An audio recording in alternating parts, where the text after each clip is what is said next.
comentar com você nesse vídeo sobre a grande vitória do Fortaleza, gente. Uma vitória enorme do Lion. Deixa eu até arrumar aqui pra ficar mais bonito, né? O Lion ganhou, o Lion detonou, gente. 4-1 no grande clássico hoje do futebol do Nordeste, né, gente?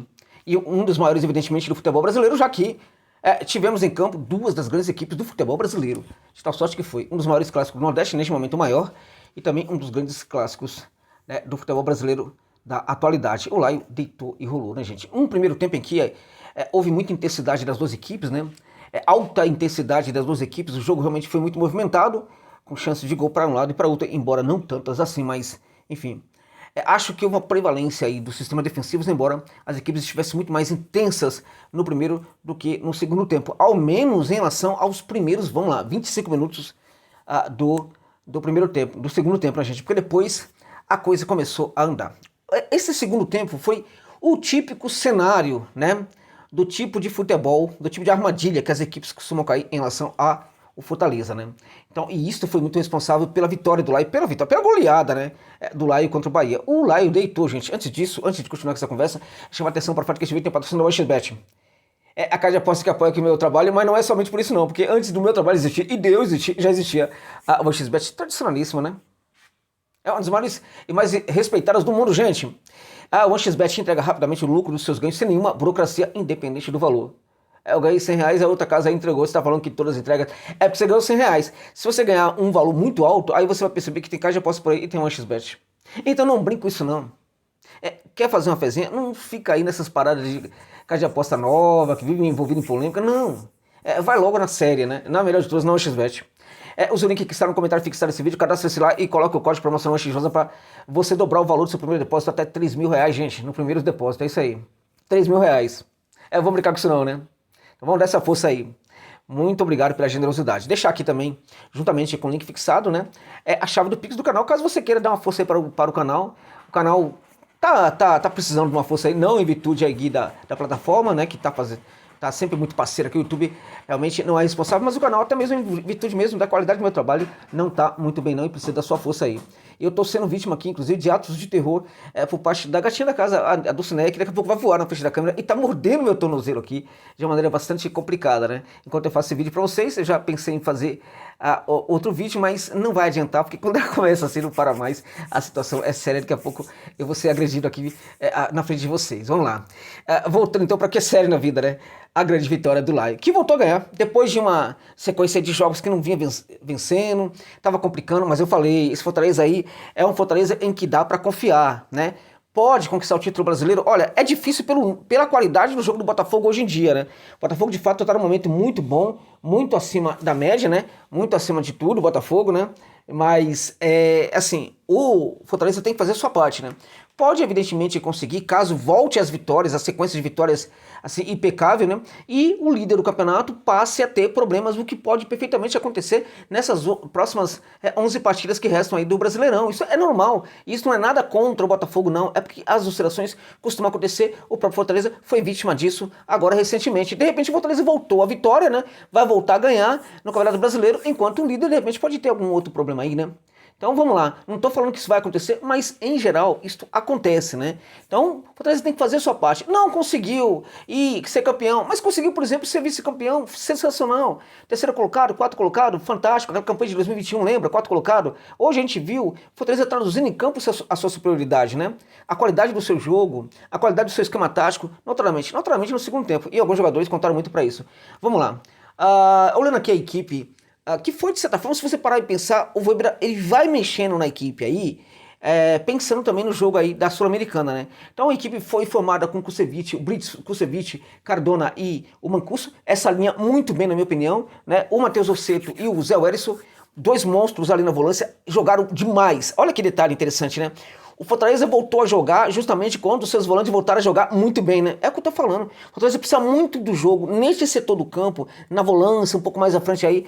Precisa muito que esse jogo funcione para que as coisas funcionem. E foi justamente o que aconteceu. O Marinho jogando bem, muito bem. No segundo tempo, teve um momento ali que ele estava começando a cair de qualidade, né? Não conseguia marcar, não conseguia acompanhar, retornar, fazer composição. Mas ele foi muito preponderante para essa partida. E mesmo quando o Fortaleza melhora, ele também acaba melhorando depois dos 25, 30 minutos do segundo tempo, né? Ali o Hércules jogando bem também, e o Martins, talvez a melhor partida dele, na minha opinião, desde que chegou ao Fortaleza. À frente, o Ramatim, que é o grande centroavante do Lion, jogador muito importante mesmo quando não faz gols, né? No Bahia, gente, é grande decepção, né? A gente olhando para a equipe, o Rogério, ele aposta muito, né, no Everaldo, né, como opção para fazer a equipe jogar. O Everaldo na verdade, ele cumpre, na verdade, um papel talvez muito mais preponderante do que ele possa fazer, né? Então, todas as grandes jogadas do Bahia são articuladas para o Everaldo. Acho que isso é um erro do Rogério Ceni. No segundo tempo, quando houve a intensificação do jogo do Laio, na marcação do meio de campo, quando o Laio começa a dominar o meio de campo, né? Aí a gente percebe que os espaços são retirados da equipe do Bahia no meio de campo e também no terço final, né? Então o Bahia começa a levar muita gente pro terço final e a coisa é tão exagerada e mal feita, né? Que quando tem uma segunda bola, essa segunda bola sempre é do Fortaleza. Quando o jogador do Fortaleza dava um primeiro bote ali e essa bola sobrava um pouco mais à frente, ainda que não fosse o passe, aparecia ali um jogador do Fortaleza para pegá-la. Não tinha jogador do Bahia. Isso é um erro do Bahia, erro de formação tática, erro de comportamento dentro de campo, né? Além do que, a transição não era muito bem feita, porque quando a bola chegava ali no segundo terço do campo, havia uma intensificação da marcação do Laio, que fechava completamente os espaços, e nós não vimos os jogadores do Bahia jogar. Você não tinha, por exemplo, o Caio Alexandre produzindo, você não tinha o Cauli produzindo, você tinha o Everton Ribeiro sobrecarregado, e aí não dá para esperar, por exemplo, que nesse contexto em que as coisas não funcionem, né, não dá para você esperar que o Everaldo seja o cara para fazer a diferença, que o Jean Lucas seja o cara para aparecer lá na frente e resolver tudo. Então, muitos erros aí, na verdade, no posicionamento do Bahia, né, na forma como o Bahia transitava, na maneira como o Bahia não conseguia sair desse encaixotamento que o Laio fazia no segundo terço do campo.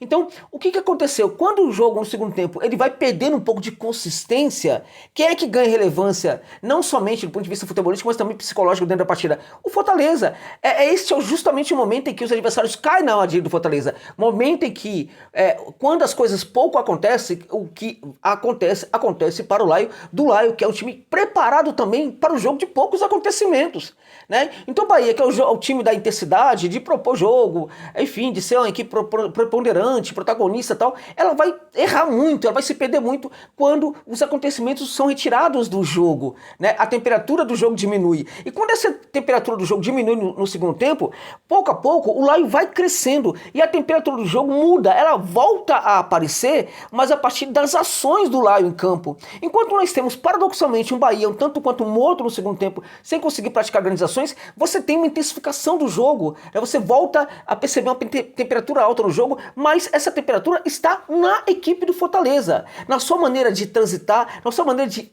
marcar, dar o bote, recuperar, fechar espaço, marcar, dar o bote, recuperar, né, e sair para o jogo. Então esse jogo volta a ter uma alta temperatura a partir das ações praticadas pelo Fortaleza. Marcação, ocupação de espaço, transição, locomoção dos jogadores ali em vários setores do campo com muita eficiência, e aí o Bahia se perde completamente e cai completamente na armadilha do Laio. No fim das contas, o Laio faz o terceiro, faz o quarto, e se tivesse mais tempo faria o quinto. O Zé Wellison, infelizmente, foi bem expulso, né? Expulso, e aí, mesmo assim, a equipe conseguiu manter a sua condição. Então, uma vitória enorme do Fortaleza, enorme, que volta, na verdade, precisava vencer e volta a vencer.